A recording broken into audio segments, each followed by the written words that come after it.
Today's story is taken from a book called Parables for Kids, written by Deann Dobson and Dr. James Dobson, and illustrated by Carolyn Ewing. And the story from that book that we're going to hear today is called The Talent Search, which is based on the parable of the talents, appropriately enough.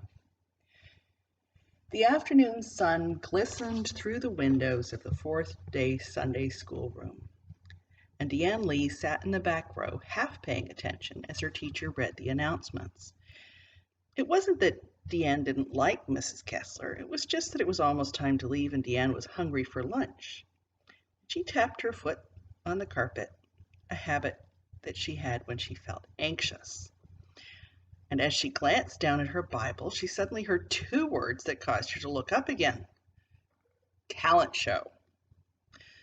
Mrs. Kessler explained that the children's department needed money for summer Bible camp. Not all the children could afford to go, and so the department staff was organizing a talent show as a fundraiser. It would take place next month, and everyone in the class could participate. Deann's heart began to beat faster. A talent show, she thought. What a great idea. Until now, Deann had given up her desire to go to camp. With 3 younger brothers, there wasn't a lot of extra money for activities like that. And she began to envision herself at the talent show, hearing the roar of applause while the spotlights shone on her face. And she saw herself smiling and leaning forward to take a bow, or better yet, a curtsy. Deann smiled at the thought. But it wasn't long before her fantasy evaporated like a puff of smoke. She suddenly realized that there was no way she could be in the show. For one thing, Deann didn't have a talent. She couldn't sing, she couldn't act, she couldn't dance, and she couldn't play an instrument. And if that wasn't bad enough, there was another problem to consider. Sometimes, when Deann felt nervous, she stuttered. Mrs. Kessler reminded everyone that the first rehearsal would be held 1 week from Saturday, and then she said a short prayer and dismissed the class. As Deann started to leave, her friends Tiffany and Rochelle met her at the door. "Won't this be fun?" said Tiffany. "I've been taking gymnastics for 5 years now, and we do a lot of routines for charity, so I can use one for the talent show." "I think I'm going to do a violin solo," said Rochelle. "I already played it at a church recital this year." Both girls turned their attention to Deann. "What about you, Dee?" asked Rochelle. "What are you going to do?" Deann gave her best smile and tried to act confident. I don't really know yet," she replied. "I haven't decided on anything." "You don't have much time," Tiffany warned. "Rehearsals start in less than 2 weeks from now." "I know," said Deann. "I heard what Mrs. Kessler said." Tiffany and Rochelle got lost in their conversation and walked ahead of Deann, discussing ideas for music and costumes. They were so excited that they were both talking at the same time. Deann headed to the parking lot, and when she got there, she saw her family in the van with the engine running. One of her brothers leaned out the sliding door. "Hurry up, slowpoke," he commanded. "We're hungry." Deann climbed into the van and plopped down on a velvety seat. "Hi, honey," said her mother. "How was Sunday school?" "Was okay," answered Deann. "What sounds good for lunch today, kids?" asked their father. The younger children voted for McDonald's. And as the Aerostar van pulled up to the drive-through lane, everyone began giving their orders at once. "One at a time, please," said Mr. Lee. It turned out that everyone wanted the same thing: a Happy Meal with McNuggets and a vanilla shake. But Deann ordered only fries because her stomach felt a little queasy. To make matters worse, 2 of her brothers were in a fight over who got the best Happy Meal toy, and they began to argue and shove each other in the back seat. Mrs. Lee turned around so she could see them. "That's enough, boys," she said.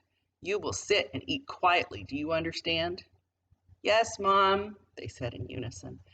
"Speaking of quiet, you've hardly said 2 words, Deann. Are you sure you're all right?" Her mother looked concerned. Deann sighed. "I'm just hungry," she replied. "I'll eat something later." Deann turned her face to the window and watched the trees whiz by. What am I going to do? She thought to herself. All the kids in my Sunday school class are going to be in the talent show except me. I have to think of something. Mrs. Lee pulled the van into the concrete driveway and turned off the engine. Younger children jumped out and began running toward the house. But Deann lingered behind to pick up the trash and the half-eaten McNuggets that were lying on the seats. Since she was the oldest, there were certain jobs she accepted as her duty. She threw the trash away and headed upstairs to her bedroom, tripping over a dirty sneaker on the way. "Why don't I have any talent, God?" she asked, closing her door behind her. "Isn't there one thing I'm good at?" Deann plopped it down in a chair and sighed, picking up a piece of thread on her dress. "Why does life have to be so complicated?" she said out loud. The following Sunday, Deann's class was all abuzz about the talent show. The first rehearsal was only 6 days away. After church, Deann walked over to the sign-up sheet that was posted on the bulletin board. There were lots of signatures scribbled in blue, purple, green, and black ink. Deann wished she could write her own name on the paper. But what would she volunteer to do? Clean up? Just then she felt a hand on her shoulder. She turned to see Miss Kessler smiling at her. "Are you going to be in the talent show?" she asked. "No," answered Deann sadly. Her Sunday school teacher pointed to the sign-up sheet. "Why don't you sign up to be Master of Ceremonies?" she asked. "What's that?" asked Deann. "It's an important part of the show," said Mrs. Kessler. "The MC gets to be on the stage the entire time, introducing the other kids and making all the announcements. You have a fun personality and you read very well. I think you'll be good at it." Deann bit her lip. "I don't know," she replied. "It sounds like an awfully big job." "Well, think about it and let me know," said Mrs. Kessler, and she turned to speak to a parent. Deann looked at the sign-up sheet again. "Master of Ceremonies," she said to herself. "I'd have to stay on stage the whole time. No, I couldn't do it. What if I got nervous and stuttered? I'd get laughed off the stage." Rochelle walked over and tapped her on the shoulder. "Hi, Dee," she said. "Have you decided what you're going to do for the show?" Before she could answer, Tiffany waltzed over and stood beside them. She had a big smile on her face. Deann wished she could take a cloth and wipe it right off. "What did you sign up for, Dee?" she asked. Deann swallowed hard and locked her jaw. "I'm not going to be in it," she said boldly. "I've got too much homework this week." "We've got homework too, Dee," said Rochelle. "Is there some other reason?" Deann pretended she didn't hear her friend as she looked at her Minnie Mouse watch. "I have to go," she said. "Last week I was late and, well, you know how impatient my little brothers can be." "Well, okay," said Rochelle, "but you're going to miss a lot of fun at the talent show. We're going to have ice cream at Mrs. Kessler's house afterwards." Deann said goodbye and hurried towards the parking lot. She thought about how she hadn't stuttered once in front of Tiffany and Rochelle. Deep down inside, Deann wanted to be part of the talent show more than anything. The thought of being the MC was much too scary, though. It was a risk she wasn't willing to take. The following Saturday, Deann was eating cereal and watching the cartoons with her brothers, and her father came into the kitchen to pour a cup of coffee. "I'm going to go to church for a meeting this afternoon," he said. "I have to leave right after lunch." All of a sudden, Deann had an idea. Why not go and watch the kids rehearse for the talent show? Might be fun to see the excitement even if she wasn't participating. Later, Deann put on one of her favorite outfits and hitched a ride to the church with her dad. And when she got there, she entered Richmond Hall and took a seat in the back row. Someone named Marcy was singing Amazing Grace. Deann didn't think the girl's voice was very good, but she admired her courage. After that, there was a ballet dancer, a magician, and a trombone player. And then Tiffany and Rochelle got on stage and did their routines perfectly. Deann was surprised she didn't feel even a little bit jealous. She was really proud of her friends.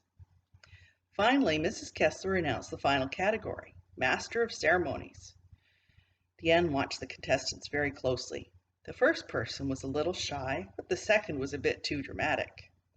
"I could do a better job than that," Deann said to herself. "Maybe there's still time for me to try out." And then a frightening thought came to her mind. It was so scary that it made her heart skip a beat.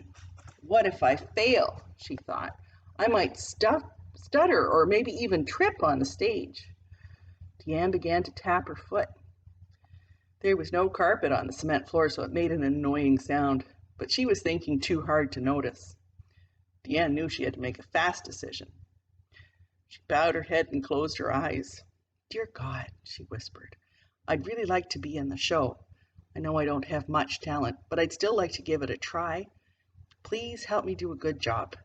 Amen. And when Deann finished praying, she stood up and began politely inching her way past knees and feet. She hurried backstage to the changing room, bolted through the door. Mrs. Kessler was helping one of the girls out of her costume.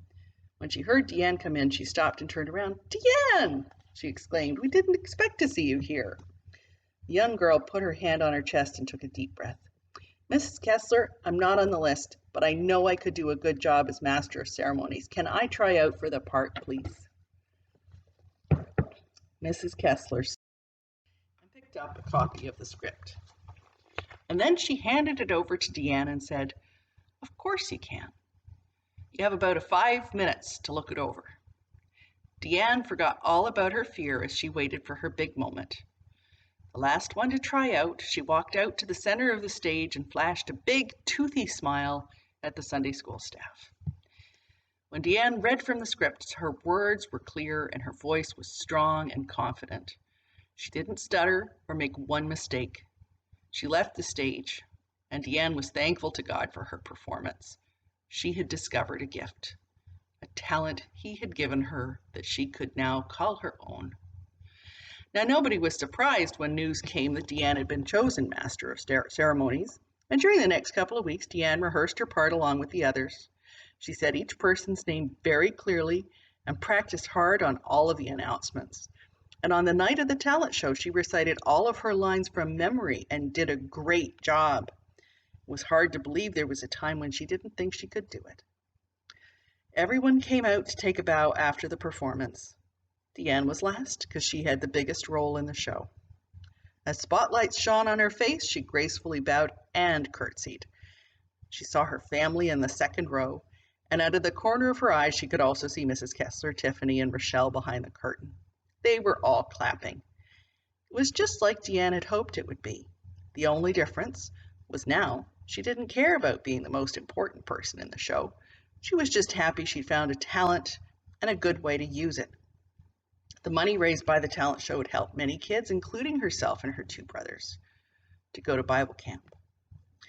Deann had discovered how good it felt to do something for her church and for the Lord, and she couldn't wait for the next opportunity to use the special talent God had given her. But for now, her mind was focused on only one thing, the ice cream that was waiting at Mrs. Kessler's house.